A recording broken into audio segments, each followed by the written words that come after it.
Hi, this is Anne. Welcome to Simply Playing a Knitting Podcast.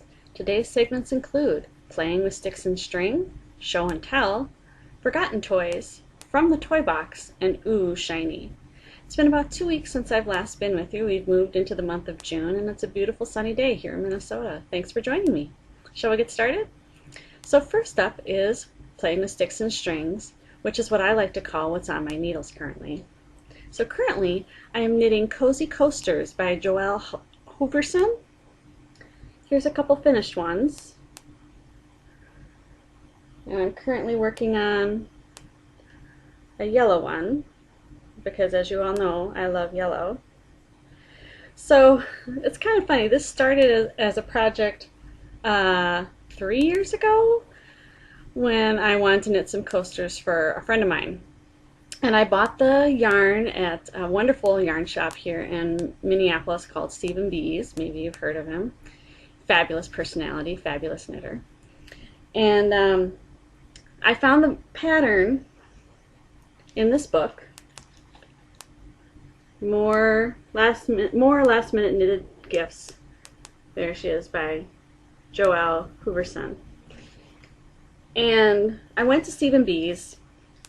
They did not have the yarn that she asked for, but they had something similar, and it was frog tree, alpaca melange, and a sport weight. And according to the pattern, you were supposed to knit it on small needles, single ply, but it made this teeny tiny coaster which barely fit the bottom of my coffee mug, and I just didn't care for it. So I switched up to doubling the yarn, and I went all the way up to US size 9 needles, which I believe is 5.5 millimeter. And they came out to be a size that I thought was appropriate. And so I knit one set for my friend, and I still had lots of yarn left. So I knit another set for myself, still had lots of yarn left, knit another set for another friend, another set for a couple of neighbors that were leaving, and yet another set for me, and this is the last set. So this yarn has just kept going and going and going. It doesn't take a lot of yardage per coaster, even with the yarn doubled. I believe it's something like 40 yards. Anyway, so this is going to be my absolute last set, and I'm kind of glad to be done. I have that need though, that need to like use up every little bit of yarn. And so I keep pushing myself. So I was looking back at my Ravelry notes, and I knit these coasters in the summer of 2014, 2015, and here we are the summer of 2016, and I'm knitting them yet again. So yeah, basically they're just a double knit coaster, very simple, time consuming as all get out. I am not a fast double knitter, but they really do make a great coaster because they're super thick. They absorb the liquid in the first layer, and then the second layer stays dry, and I've never had a problem with them. So I would recommend them. It makes a fun gift, but I definitely would not classify it as a last minute gift. They take quite a long time. So that's one thing that's on my needle. So the next project on my needles is Martina Ben's Viaggiante. Now this is going to be a long knit. This is just the beginning. It's a very large kind of triangular shawl that's really a tube that you can wear kind of as a poncho. You can wear it as a shawl. You can wear it, scrunched up around with it wrapped around like as a cowl. It's a really fun, I think, versatile pattern. And it calls for a lace weight, but what I'm using is Madeline Tosh Twist Light, which is a fingering. You may recognize the colorway. It is Candlewick, which is the same color as my Mother's Day cast on tam, Snapdragon Tam by Isolde Teague. So yeah, I told you that I have more in different weights, and this is the more I have. So yeah, so I've started on that, and so because I am knitting in fingering weight, I up the needle sizes a little. So I'm knitting on US 3 2.5 millimeter and US 5 3.75 millimeter needles, and I'm using my Knitter's Pride interchangeable wooden needles, which I really like. And oddly enough, I'm running out of cords. I have too many whips going on. I mean, it's wonderful that you can just leave the cord, and they've got these little end caps that you can twist on, and to keep your stitches from falling off and then, you know, abscond with the needles for another project. But, you know, then you got to buy more cords. So yeah, I need to buy some more cords. So anyway, that's currently what's on my needles. Okay, on to the next segment, which is show and tell, which is where I show you my finished objects for the last couple weeks. So the first one I finished, as I was telling you about last time, was my felted bag. If I go back here, maybe you can see the whole thing and the handles. I love it. It came out great. It's very thick, and my old one was mainly darker colors, and I find this one with the light and the yellow, it's a lot brighter when I'm looking for something inside my bag. So a little perk there that I didn't plan on. But anyway, this is the Felted Tote by Yvonne Ayer, E-Y-E-R. It's not a Ravelry download. I got it as a handout for a class, so I'm not sure where it's available. Maybe at your local yarn shop, maybe it's a hard copy, not sure. So I finished that, and it was very straightforward, simple knit. Used size, US size 11, 8mm needles for the handles, and US 13 9mm needles for the body of the bag. And it's basically you just knitting around, and then a little decrease, and you make a nice squared off bottom. And then throw it in your washing machine and felt it. And it took me about 3 agitation cycles to fully felt it. And you do need, if you are doing a felted project, and you can, maybe somebody could correct me if I'm wrong, but usually top loading washing machine works a lot better because it's submerged in the water the whole time than a front loader does. You probably still can felt in a front loader, but it might just take you a little bit longer. And you know, you throw in some towels and some other things that'll rub against it and give it some more agitation and felt it more quickly. So yes, that's my first finished object for the week. And then, okay, for this next one, it's three items. It's from Susan B. Anderson's new pattern, Sheep, with an exclamation point. And wow, is it an addictive pattern. You know, I thought, oh, this will be fun, just a little thing to do. I'll do just one. I had some scraps of, I love the Fair Isle one the best. So here she is. Isn't she cute?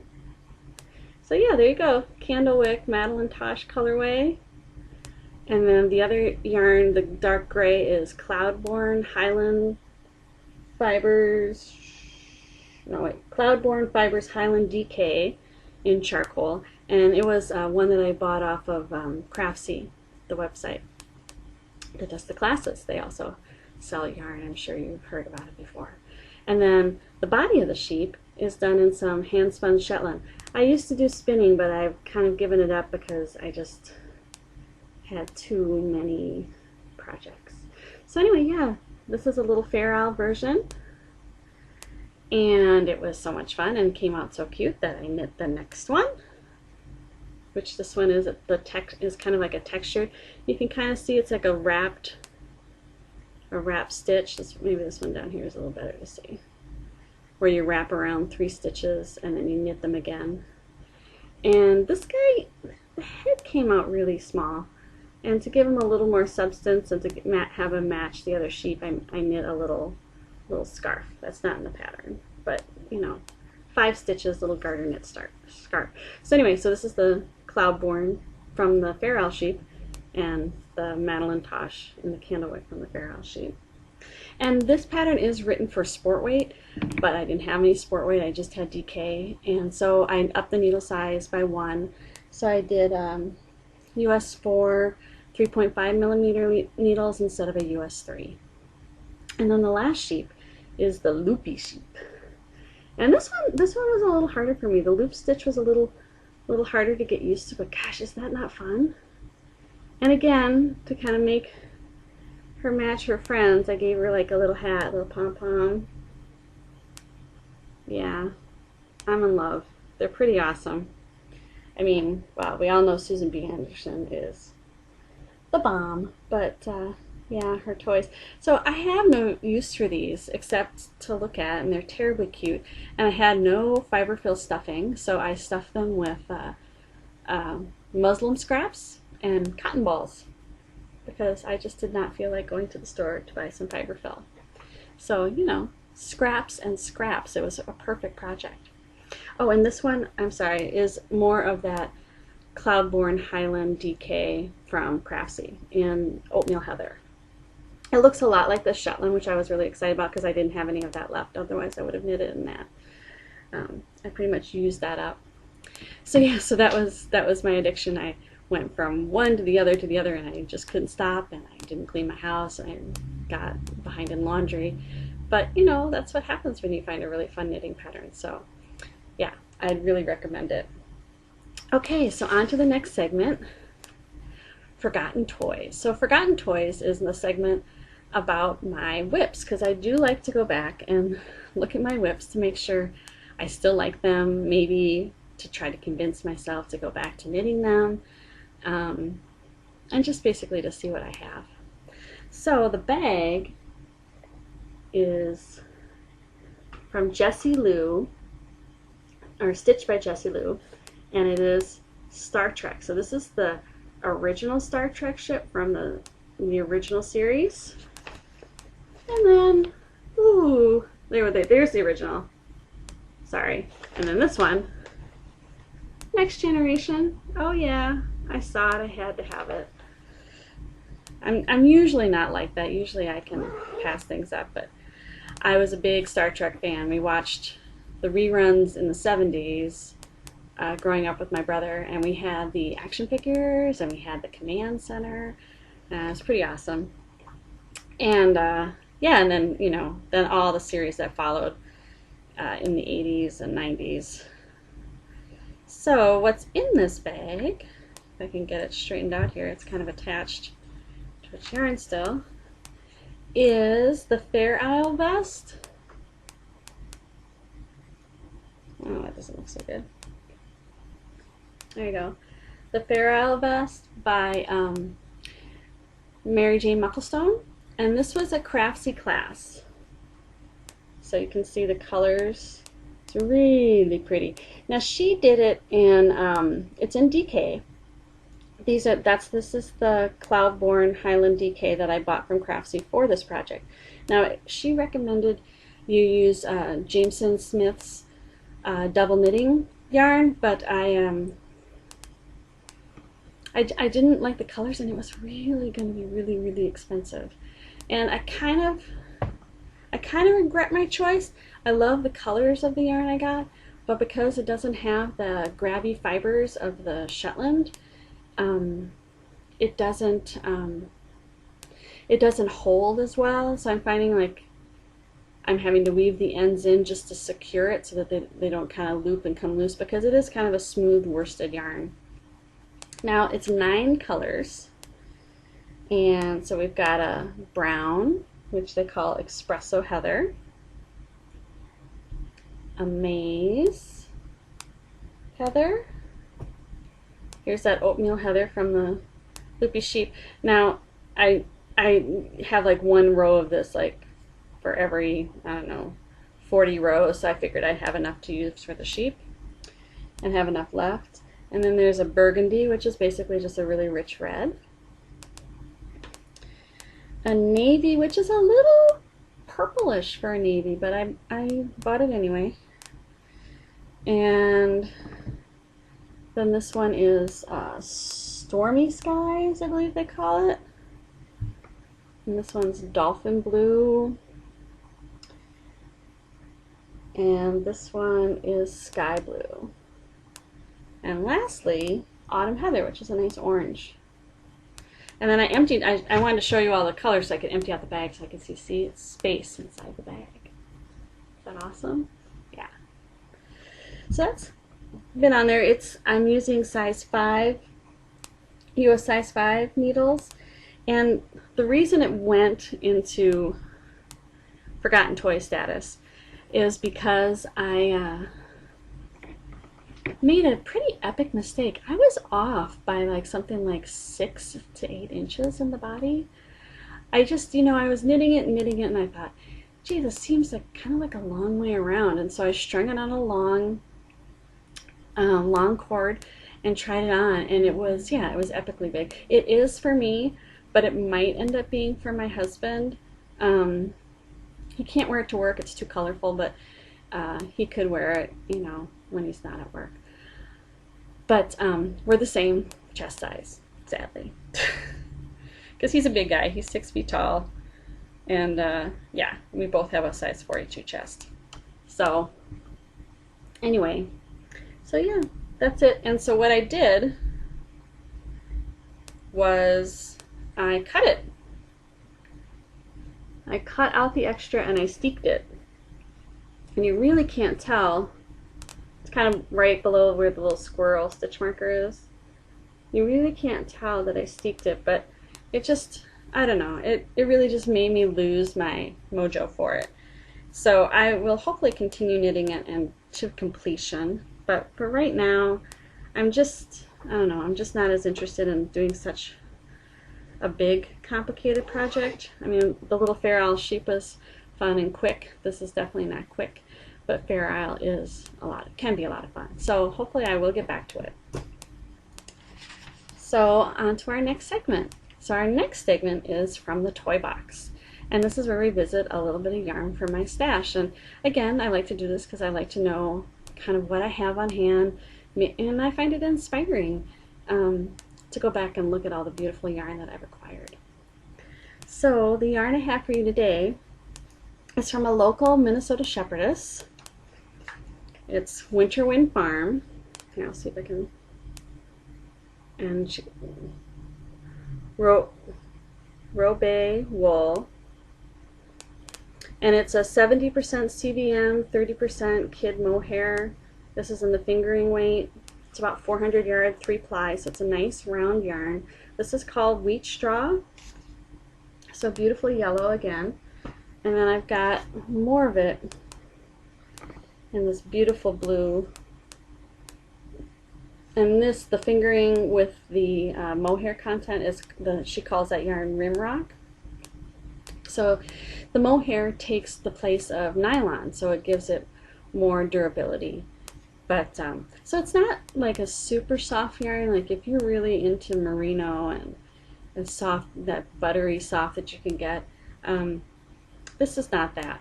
But it's still lovely, and it's just got a lot of squeeze to it. Like I said, it's a nice round yarn, so it has a really nice stitch definition. And for the project that I started and then ripped out, which is why the yellow is there. It comes in two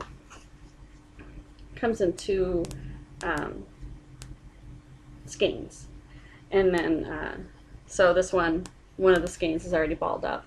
I was knitting socks, but I knit them on too small a needle. The fabric was like it could stand up by itself. It was too much. So I ripped it out, and I just haven't felt like knitting socks lately, so I haven't gotten back to it. So anyway, yeah, she also makes fantastic soap. It's goat milk soap, and she adds sea salt to it, so that makes it really hard soap, so long lasting. And then it just has this really incredible rich lather. And you know, as always, all this stuff will be linked in the show notes, and you can go explore at your leisure if you're interested in some of these items. And this is, you know, I'm not getting any money for this. This is just for my enjoyment. Let's see, what else? Yeah, I purchased the blue at Fiberfest, which is here right in Hopkins, which is the city I live in. It's in November. And then I bought the yellow at Yarn Over the previous year, which is also here in Hopkins. I'm very lucky. Which is the Minnesota Knitting Guild's annual event. And so she does local fairs a lot, and she also sells on Etsy. But she's a lovely woman, and you know, this is all her own flock, and so I find it really fun. It's really fun to know the place where your yarn is coming from. So anyway, that brings us on to Ooh Shiny. Now, Ooh Shiny is what I call distractions, yes. So, you know, you're bored, you don't feel like maybe knitting, you're tired, you don't feel like going to bed yet. So you start perusing Ravelry, or you start perusing Instagram, or what have you. So I was perusing Instagram and I found this hand spun yarn company called Ovalab, and she's based out of Hungary, and her yarns were beautiful and really, really reasonably priced, which kind of makes up for the shipping, which is rather expensive. She ships FedEx, so it's nice and secure, and you have tracking information and all that. But yeah, I did maybe purchase 2 skeins, and it costs about $15 US to mail. But yeah, she's doing that new thing on Etsy called Patterned by Etsy, where you get your own website. You're not like going through you're not like on the Etsy website finding them. It's their own web address, but it's powered by Etsy. And it was kind of interesting. I liked it, but there wasn't information, like I didn't know what the shipping was until I, actually went to the process of paying it. I didn't know really where she was from until after starting to pay for it. So it's kind of lacking in some of the information, but anyway, her yarns were really, really lovely, and the one I bought was a golden gray, and I will show it to you when it comes. I'm trying to not just purchase yarn. I'm actually trying to make it as a reward, so I am trying to go on a walk every day for a month and then maybe get a skein of yarn at the end of the month. So okay, I purchased the yarn, but I'm not gonna like open the package or anything until hopefully I reach my goal of walking by the end of the month. So we'll see. The other thing that's distracting me is Martina Bem has a new pattern called Shrug and More, and it's a shrug, and then you can wear it as a shawl, and you can wear it upside down and right side up, and it's just kind of crazy, and it's all garter. So I love her patterns. There's so little purling because I'm a very slow purler. I do picking, but I do a Norwegian purl, which takes me literally twice as long as it does to knit. So yeah, she recommended it's for sport weight yarn, and I've never tried, and so you look at the pattern and then you think, oh, what yarn would I use? So I thought I'd really love to try. It is Quince & Company. I've never bought any of their yarns, and I love that there's becoming more and more local yarn, spun in the U.S., grown in the U.S., dyed in the U.S. When you just start thinking of your carbon footprint, here I am buying yarn from Hungary. And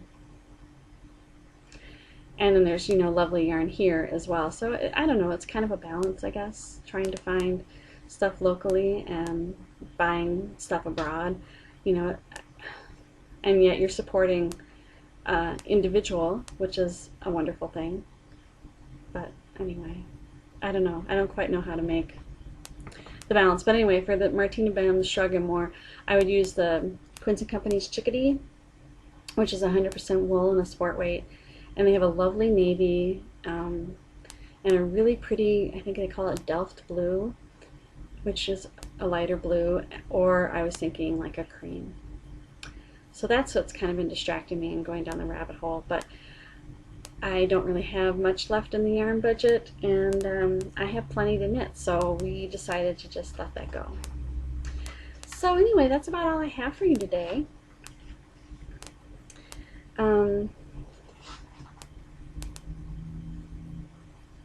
Yeah. So if you're looking for me on Ravelry or Instagram, you can find me as SimplyPlaying. All the show notes will be on my website, which is simplyplaying.blogspot.com.